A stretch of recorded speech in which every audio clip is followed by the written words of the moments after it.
Jammu Kashmir youth services and sports की जानिब से पहली बार बहरे और गूंगे नौजवानों के लिए गुलमर्ग में स्काई कोर्स का एहतमाम किया जा रहा है। वादी के मुख्तलिफ अजला से आए 12 अफराद, जिनमें लड़कियां और लड़के शामिल हैं, के लिए 15 रोजा कोर्स कराया जा रहा है। इस कोर्स का मकसद इन नौजवानों की हौसला अफजाई करना है।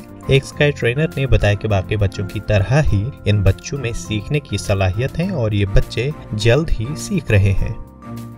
ये फर्स्ट टाइम हम स्टार्ट कर रहे हैं youth service and sports department, ऐसा एक कोर्स जो पर्टिकुलरली स्पेशली हमने डेफ एंड डम्ब स्टूडेंट्स के लिए रखा है। ये एक अच्छा इनिशिएट रहा है। इसमें अभी हम स्टार्ट में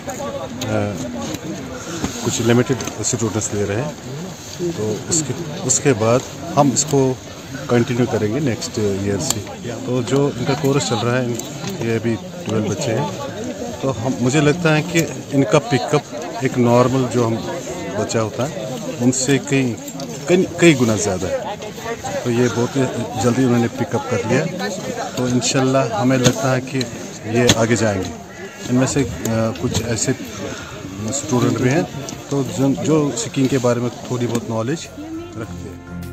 तरबियती प्रोग्राम में शामिल नौजवानों ने मुतालिका महकमे की जानिब से उठाए जाने वाले इक़दामात को खुशाइंद करार दिया है और उम्मीद जाहिर की है कि आइंदा भी इस तरह के प्रोग्राम का इनेकाद किया जाएगा।